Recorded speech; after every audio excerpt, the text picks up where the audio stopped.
Una vez que comentamos todos los fenómenos que tienen que ver con la estática respiratoria, vamos a ver los fenómenos de la dinámica respiratoria, siendo esto otro de los conceptos teóricos que da el Departamento de Biofísica en este curso de CBCC 4, y la bibliografía sigue siendo la misma que vimos anteriormente.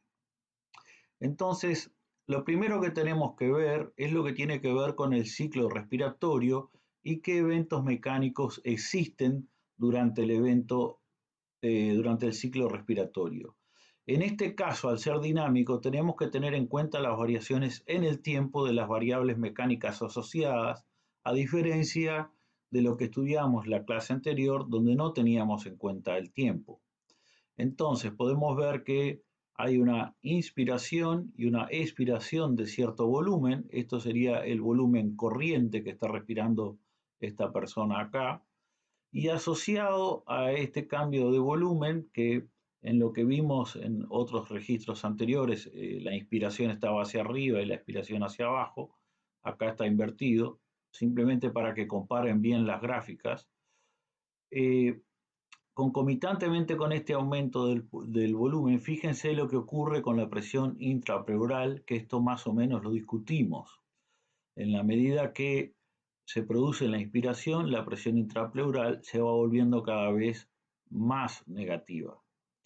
Por lo tanto, lo que ocurre es que va a haber un flujo entrante hacia los alvéolos, que en el pico entre la inspiración y expiración se hace igual a cero, para luego comenzar a salir. El flujo entrante es negativo y el flujo saliente es positivo. Y esos flujos se van a producir, como habíamos visto también en la clase anterior y en las clases de hemodinamia, porque hay diferencias de presión. Básicamente lo que va a ocurrir es que como consecuencia de este cambio de la presión intrapleural y de la interdependencia alveolar, la presión alveolar va a descender a menos 1 centímetro de agua. Entonces, respecto a la presión atmosférica. Entonces, va a haber una diferencia de presión que es menor dentro de los alvéolos que en la atmosférica, y por lo tanto, por eso es que tenemos esa delta P que produce este flujo de aire entrante. Lo contrario ocurre durante la expiración. Entonces, van a haber variaciones cíclicas de las diferencias de la presión alveolar contra la atmosférica, que es lo que vemos acá, con una frecuencia respiratoria de 16 de estos eventos por minuto, y por eso va a haber los flujos de aire que ya vimos aquí.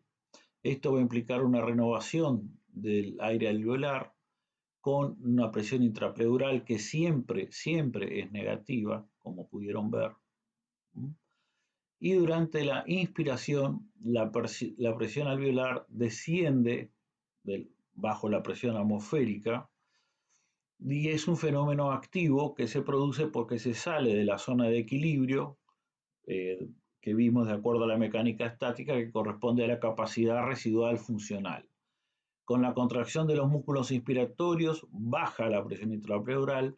Esto, por la interdependencia alveolar, va a estirar a los alvéolos y va a bajar la presión alveolar y va a producir los flujos cuando la diferencia de presión alveolar menos la atmosférica vence la resistencia de la vía aérea.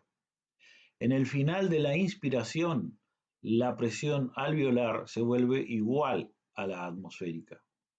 Durante la expiración, para este sector, entonces tenemos que esta va a ser pasiva, porque el punto de equilibrio para la curva de compliance tóraco-pulmonar corresponde al volumen para una presión transmural tóraco-pulmonar igual a cero, y esa es la capacidad residual funcional, según vimos en el teórico anterior. Entonces se va a ese nivel simplemente por relajar los músculos inspiratorios.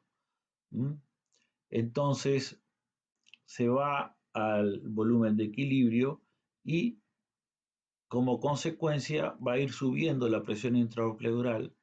Se produce una compresión de los alvéolos que ya estudiamos en la interdependencia alveolar, sube la presión alveolar por todo eso y se produce un flujo en sentido inverso cuando la diferencia de presión alveolar menos la atmosférica vence a la resistencia de la vía aérea. Al final de la expiración, la presión alveolar es igual a la presión atmosférica. Ahora, tengan en cuenta que la expiración dura más que la inspiración. Acá tenemos entonces las presiones durante un ciclo respiratorio. Si no hay resistencia de la vía aérea, la presión alveolar sería cero y la presión intrapleural seguiría la línea que está como línea partida acá. Esta línea está determinada solamente por el retraimiento elástico de los pulmones. Hay una caída en la presión alveolar que es responsable de que exista este sector extra de comportamiento en la presión intrapleural. Entonces, si comparamos en volumen-tiempo la inspiración y la expiración, y ahora lo inspirado está hacia arriba y lo expirado hacia abajo, la expiración dura más tiempo que la inspiración. Acá tenemos registros reales y no esquemas de este tipo de experimentos. Entonces acá podemos ver qué ocurre con el volumen pulmonar. Fíjense que acá está el flujo aéreo. En este caso se tomó al revés que este que se encuentra acá. Este es el flujo aéreo. Esta es la presión en la vía aérea. Y fíjense que concomitantemente esta otra gráfica les muestra qué ocurre con la presión de oxígeno y la de anhídrido carbónico a nivel de los alvéolos. Durante la inspiración, que sería el primer evento que vemos acá, tenemos que la presión alveolar de oxígeno se vuelve menor a 100 milímetros de mercurio y luego sube un poco y hasta alcanzar un máximo para el final de la inspiración y luego la presión alveolar de oxígeno cae. Respecto al anhídrido carbónico ocurre al revés, porque se están produciendo por hematosis el intercambio con los alvéolos y la sangre a este nivel en cuanto se están llenando los pulmones. Por eso es que ven estas variaciones que ven aquí. Entonces, nosotros tenemos que considerar que la presión atmosférica es de 0 centímetros de agua. Acá no hay flujo aéreo. Si la presión atmosférica es igual a la presión alveolar, no hay flujos. Esto es lo que ocurriría al final de la expiración. Y en ese caso, como ya vimos por las curvas de compliance, la tendencia a ensancharse de la pared torácica es igual a la tendencia de los pulmones a retraerse. Entonces, ustedes fíjense que la presión intrapleural es de alrededor de menos 5 centímetros de agua. Entonces, la presión transmural va a ser 0 menos 5 centímetros de agua, o sea que es más 5 centímetros de agua la presión transmural, en este caso la pulmonar, que recuerdan que siempre es positiva, del teórico anterior. Ahora, esto es para el final de la expiración, o sea que, volviendo a lo que estamos viendo aquí, sería para esta situación que está acá, o la que está acá. Cualquiera de ellas. Ahora, ¿qué ocurre durante la inspiración? Durante la inspiración tenemos que la presión alveolar desciende a menos 1 centímetro de agua. Entonces, lo que ocurre es que la presión transmural va a ser menos 1 centímetro de agua menos 8 centímetros de agua, dado que la presión intrapleural desciende. Ven que viene de menos 5 a menos 8 durante la inspiración. ¿Por qué desciende? Porque se expande básicamente el volumen. Y entonces lo que ocurre es que la tendencia de los pulmones a retraerse es mayor que la torácica a ensancharse. Entonces queda una mayor presión negativa a este nivel. Como resultado, tenemos una presión transmural pulmonar de más 7 centímetros de agua. Como vimos en el teórico anterior, siempre es positivo. Y en todos estos fenómenos estuvo implicado la interdependencia alveolar, el cual ya hablamos en el teórico anterior. Para el caso en que hay una presión negativa, se estiran primero los que están sobre la pleura, que arrastran básicamente al resto hacia el centro del pulmón, y cuando se produce el fenómeno de la expiración con una ventilación, digamos, con una presión positiva a este nivel, entonces en ese caso se estiran primero estos y se propaga hacia la región pleural. Entonces, los eventos totales, en la inspiración hay un orden de control, esto durante una respiración normal, corriente. Durante la inspiración hay un orden de control central, sus vías eferentes llevan la información a los músculos inspiratorios. Va a haber una actividad del diafragma y otros músculos en la inspiración forzada, la presión pleural se vuelve más negativa, aumenta la presión transmural pulmonar, los alvéolos se expanden, disminuye la presión alveolar y hay un gradiente de presión que genera un flujo de entrada de aire con aumento del retroceso elástico pulmonar.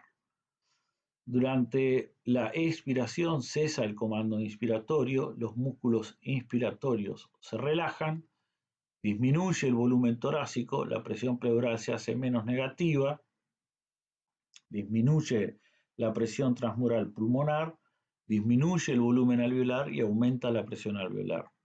El flujo de salida de aire hasta que se igualan las presiones es el que se produce. Básicamente, acá tienen lo mismo, explicando en inglés lo mismo que leímos acá en español. Veamos ahora algunos conceptos que ya vimos en la clase de hemodinamia, que tiene que ver con la vía aérea y los flujos. En este caso, los flujos son de un fluido que es un gas, que es el aire. Y de nuevo vamos a tener que considerar algunas cosas que vimos cuando considerábamos vasos sanguíneos y un fluido como la sangre, pero ahora para el aire. Acá también vamos a poder distinguir un número de Reynolds, se va a poder aplicar la ley de Poiseuille y el concepto de resistencia de la vía aérea. El número de Reynolds, recordando lo que ya vimos, surge de la relación entre fuerzas inerciales y fuerzas viscosas. Las fuerzas inerciales tienen que ver con la densidad del fluido, la velocidad del fluido y el diámetro de la vía por la cual circula el fluido. Es decir, son las fuerzas que hacen que tienda a ir en un sentido determinado. Pero eso va a ser contrarrestado por las fuerzas de rozamiento, que son las fuerzas viscosas, y a eso lo denominamos viscosidad. Viscosidad cinemática. Entonces, de acuerdo al número de Reynolds, para distintos tipos de tubos y fluidos, porque con eso va a variar básicamente todo esto, con los tubos va a variar el diámetro y con los fluidos va a variar la densidad y la viscosidad. Vamos a tener distintos regímenes de circulación como ya vimos y acá lo voy a simplificar poniendo solo dos y no poniendo el mixto transicional que hay en el medio. Para abajo del número del Reynolds particular se va a producir un régimen laminar donde básicamente tienen el perfil parabólico de Newton y podemos aplicar la ley de Poiseuille como habíamos visto. Por encima del número de Reynolds aparece un flujo turbulento donde hay velocidades en todos los sentidos. O sea, puede haber velocidades negativas, va a haber remolinos. Entonces, este número de Reynolds depende de la velocidad, de las características del tubo en cuanto a su dimensión, de la densidad y viscosidad. El número de Reynolds es de alrededor de 2000 en el caso de los fluidos gaseosos como el aire, pero en líquido puede ser bajo como 1200 porque la densidad es distinta. O sea que recuerden que no es lo mismo el número de Reynolds que van a tener para el cambio de regímenes aquí, cuando hay aire, que cuando tenemos sangre dentro. Entonces acá tenemos de nuevo el número de Reynolds y los flujos, el laminar y el turbulento, de acuerdo a los pasemos o no del mismo. Recuerden que esta velocidad, sabiendo los números de Reynolds para los cuales se producen las transiciones, podemos sacar lo que se llamaban las velocidades críticas para las cuales ocurren los cambios de los regímenes. El número de Reynolds se va a usar en los flujos de fluidos para deducir la velocidad a la cual se van a formar turbulencias. El número de Reynolds va a tener que ver con el diámetro, que es 2 veces el radio, por la velocidad y la densidad dividido la viscosidad. El número de Reynolds crítico para el caso de los fluidos gaseosos es de alrededor de 2000. Entonces, por abajo de 2000 en cuanto al número de Reynolds, vamos a tener este perfil parabólico y ahí se va a poder cumplir básicamente la ley de Poiseuille, que es parecido, la relación va a ser lineal entre la diferencia de presión y el gasto. En este caso hablamos de un gasto aéreo. V punto quiere decir volumen por unidad de tiempo, es la notación de derivación de Newton que se llama fluxión, y R puede pasar a este nivel. En el régimen transicional, lo que ocurre es que puede haber zonas turbulentas con zonas laminares, como ya vimos. A veces puede ocurrir en un mismo vaso solo, porque hay regiones, las regiones del medio alcanzan velocidades críticas antes que las que están más pegadas al vaso.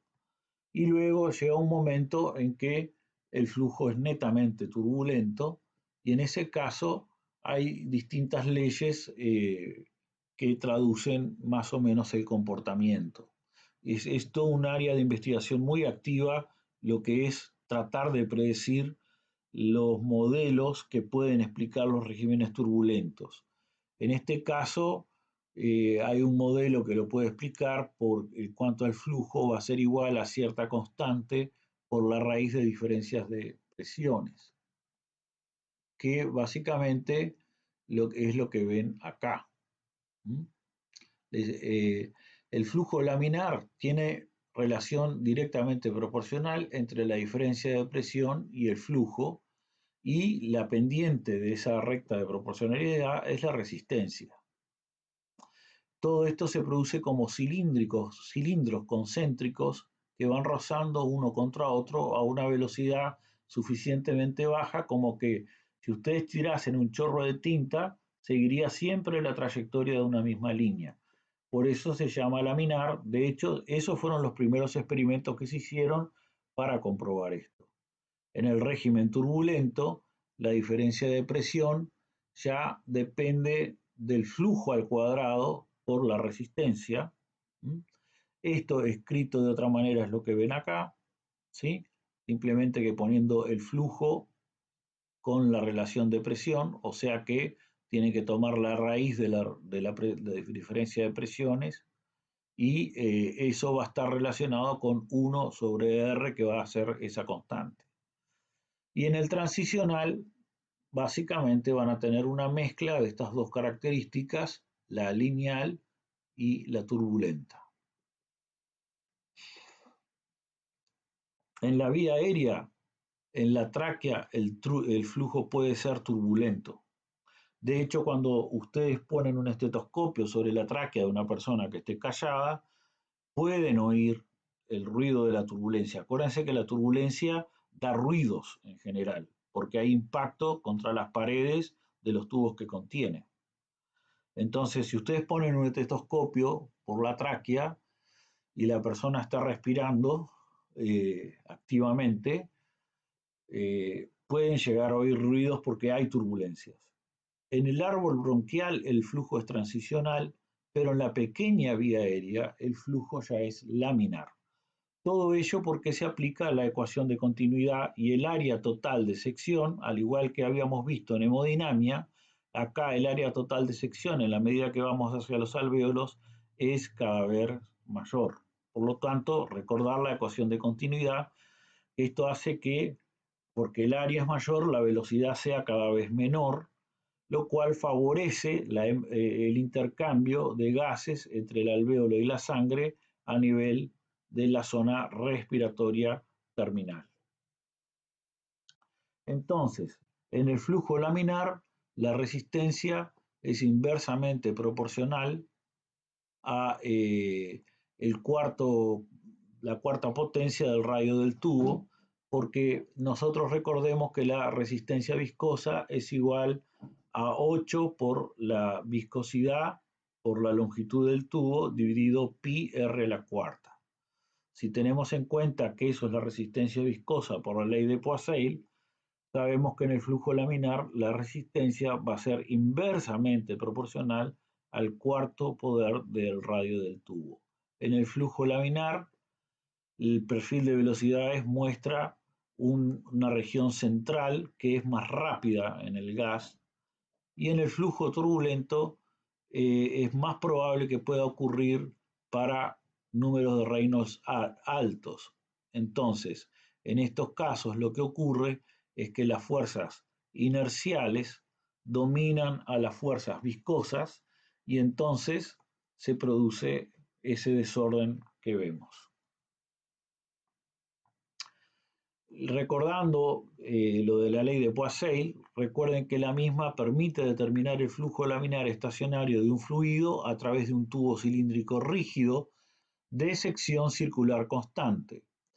Es una propiedad newtoniana la que permite su deducción, y esto es que hay viscosidad constante y un perfil parabólico de velocidades en régimen laminar.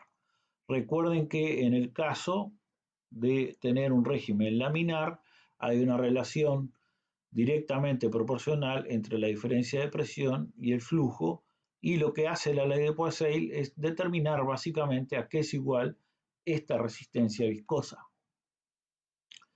Así que permite establecer cómo es el valor de la resistencia viscosa cuando hay un fluido newtoniano con un flujo laminar estacionario y un sistema de tubos rígidos de paredes lisas y geometría cilíndrica.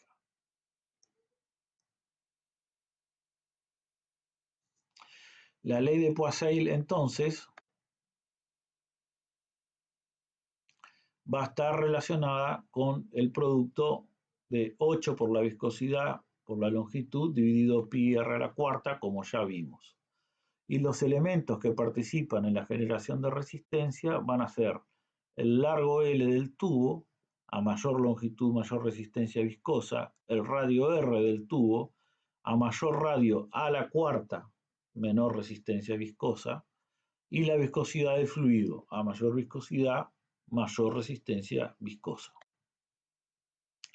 Entonces, en base a eso, la resistencia de la vía aérea va a estar relacionada en cierta medida con lo de la ley de Poiseuille. Entonces, fíjense cómo la resistencia, en función de la generación de las vías aéreas, que habíamos visto que eran 23 aproximadamente en el teórico anterior, primero lo que ocurre es que la resistencia aumenta hasta una división alrededor de 3 o 4, para luego decaer constantemente la misma, y la resistencia cae. ¿Por qué? Porque va a ir aumentando el área total de sección.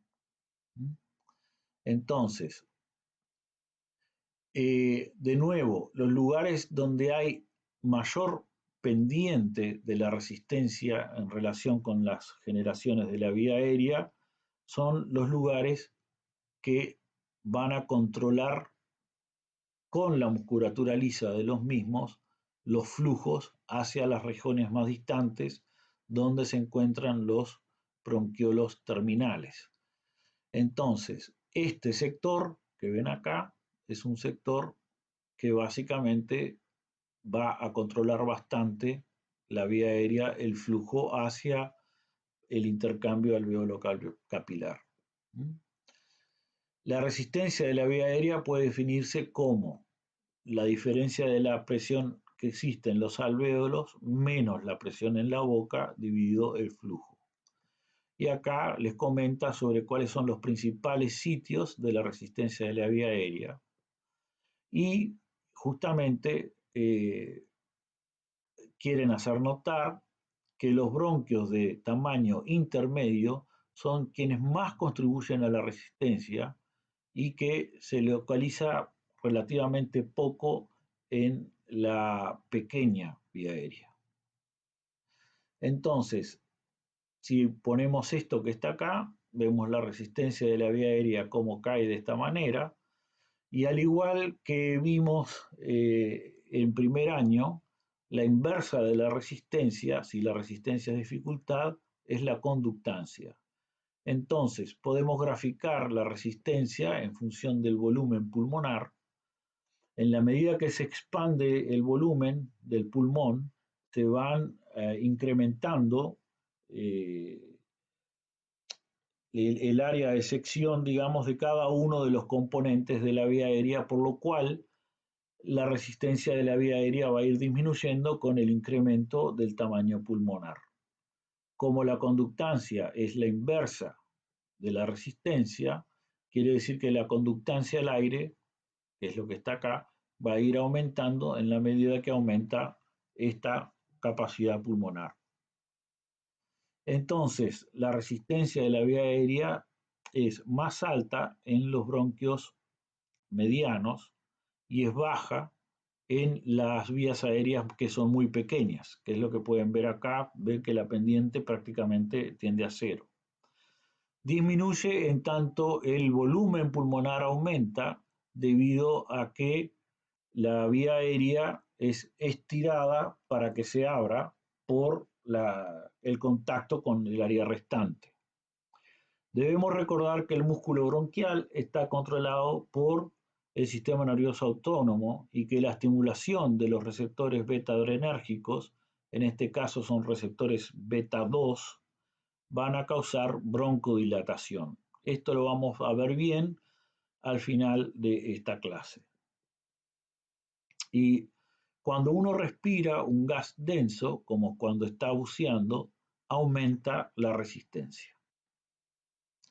Esto es para explicar lo que ocurre a este nivel, de por qué al incrementar el tamaño del volumen cae la resistencia de la vía aérea. Porque en tanto el volumen se expande, hay un aumento de tensión en las paredes alveolares que hace que las vías aéreas se estén abriendo. ¿Qué relación hay con la patología pulmonar y la constante de tiempo? Acá tenemos la resistencia de la vía aérea y el volumen pulmonar que caen de manera normal así. Pero si el individuo tiene una patología como puede ser una enfermedad pulmonar obstructiva crónica, EPOC, o en inglés COPD, vemos que para un volumen dado, la resistencia de la vía aérea es mayor en los individuos que tienen enfermedad pulmonar obstructiva crónica. Fíjense, acá tenemos cierto volumen, ¿no? Y vemos qué valor de resistencia asociado tenemos y para este determinado volumen es mucho mayor la resistencia que hay cuando el individuo tiene EPOC. Por eso es enfermedad pulmonar obstructiva crónica. Entonces, ¿qué consecuencias tiene la resistencia de la vía aérea en la velocidad con la cual se produce la inflación? Acá tenemos el llenado del volumen pulmonar en litros en función del tiempo. Entonces, fíjense que en un individuo normal, ¿no?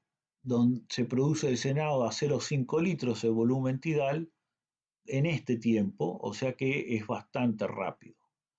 Pero en un individuo que tenga EPOC, es lo que ven en violeta, básicamente las constantes de tiempo para llenar, que se pueden hallar igual que vimos en el curso de electrofisiología por el 63% del valor máximo. Fíjense que la constante de tiempo está sumamente incrementado cuando es violeta, cuando hay una obstrucción a la resistencia. Entonces, haciendo el 63% de 500 mililitros por acá más o menos, podemos ver el valor de tiempo para el cual tenemos la constante de tiempo. La constante de tiempo es mucho menor en el caso de un individuo normal que en un individuo que tiene una obstrucción crónica. Ahora, ¿qué es igual esta constante de tiempo que se ve acá?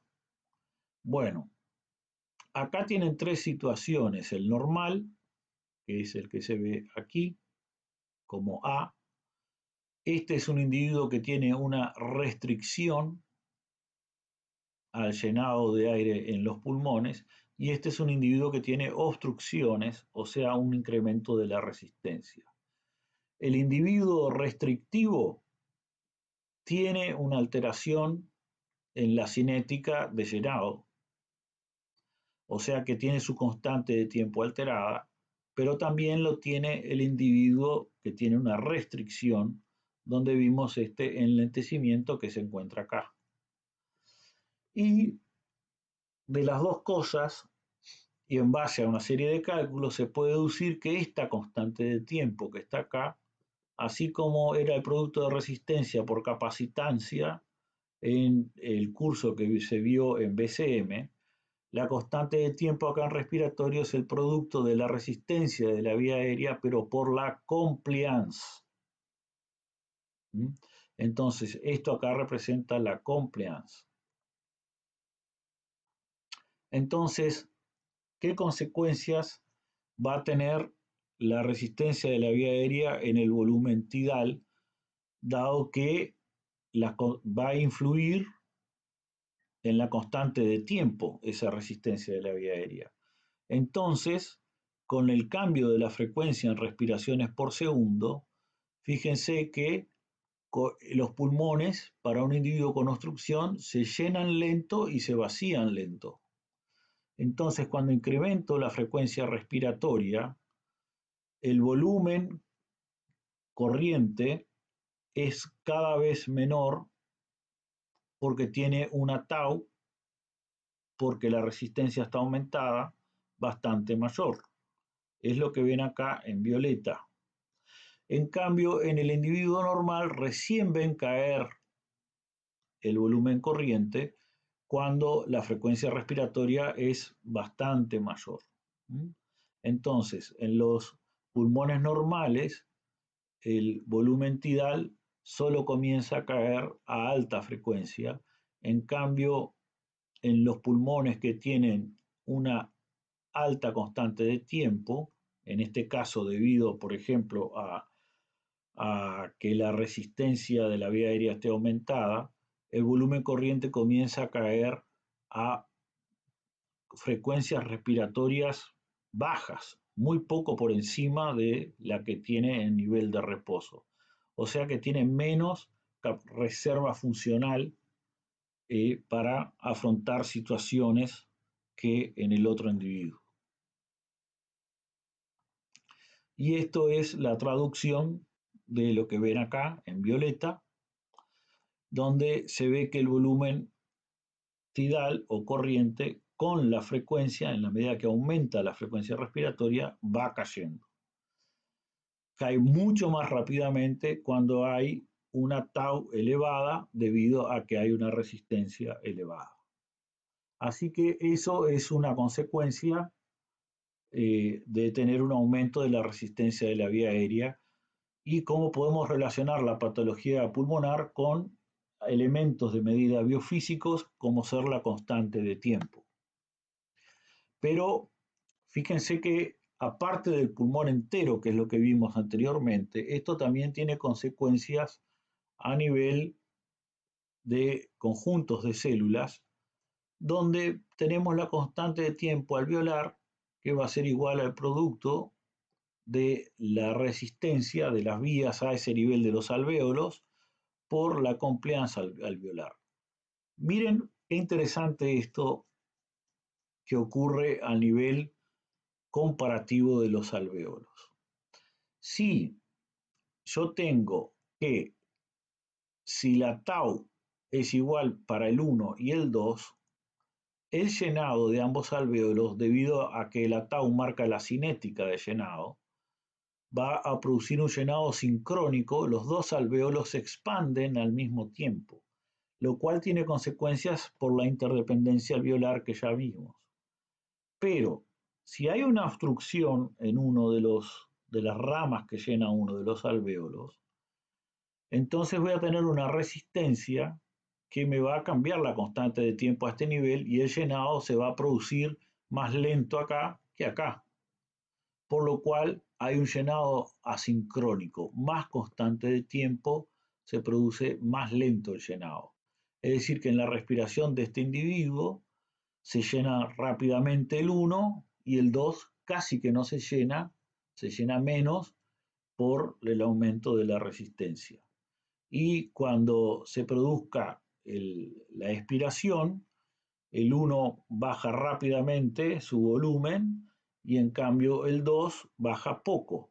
Entonces eso lleva a un fenómeno de atrapamiento de aire, es una de las causas de llevar atrapamiento de aires y aumento del volumen residual en las personas que tienen estas obstrucciones. Así que acá podemos ver el efecto de constantes de tiempo diferentes en la ventilación. Para el caso de los alvéolos en el compartimiento 2, hay una obstrucción parcial de la vía aérea y por lo tanto una mayor constante de tiempo de acuerdo a lo que comentamos recién. Durante la inspiración el gas se enlentece para poder entrar y por lo tanto continúa llenando luego el resto del pulmón. Y se ha parado de mover. Sin embargo, al principio de la expiración en B y C, más bien C, la región anormal 2 puede todavía estar en fase de inhalación, en tanto el resto del pulmón ya ha comenzado a exhalar. O sea que se rompió la solidaridad entre la inspiración y la expiración. Este todavía sigue en inspiración cuando este ya está para expirar. Entonces, eso lleva y trae como consecuencia que la interdependencia alveolar, que es un factor de estabilidad a nivel pulmonar, se rompa cuando hay una obstrucción de la vía aérea. ¿Qué factores pueden variar la resistencia de la vía aérea? La contracción o relajación del músculo lisobronquial, y recuerden que esto es una variación a la cuarta, o sea que si yo disminuyo, por la ley de Poiseuille, si yo disminuyo el radio de las vías bronquiales a la mitad, la resistencia viscosa me aumenta 16 veces. El volumen pulmonar, recuerden que la resistencia es directamente proporcional a la inversa del volumen pulmonar o al revés. Si uno hace 1 sobre R, que es la conductancia, es directamente proporcional al volumen. Eso ya vimos la recta al respecto. La viscosidad o densidad del gas inspirado es otro de los factores que va a variar la resistencia de la vía aérea. La organización del árbol bronquial. Acá tenemos los pulmones depurados de los alvéolos para poder ver todo el árbol bronquial. Y de nuevo aparecen las nociones que estudiamos en hemodinamia y que estudiamos también en electricidad como circuitos series y paralelos. Entonces, para los fluidos, cuando tenemos un régimen laminar, vamos a tener una relación directamente proporcional y la presión dividido el radio me va a dar el flujo. Entonces, lo mismo que deducimos para el caso de hemodinamia, podemos ver que la resistencia equivalente de la resistencia es en serie es igual a la suma de cada uno de los componentes de dicha resistencia. Si quieren, vean el teórico de hemodinamia para ver otra vez la deducción de esto, para no repetir ahora otra vez todo lo mismo, ¿no?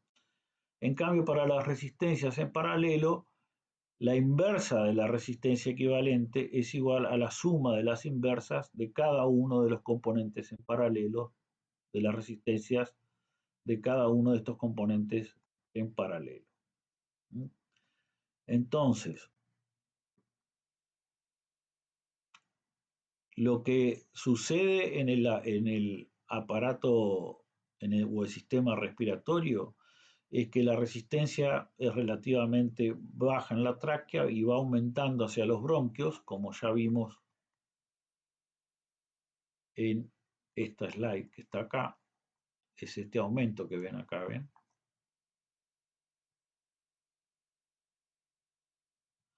Luego, esa zona de los bronquios es la de más alta resistencia y luego se produce la caída de tal forma que cada vez es más baja la resistencia hasta llegar a la zona respiratoria.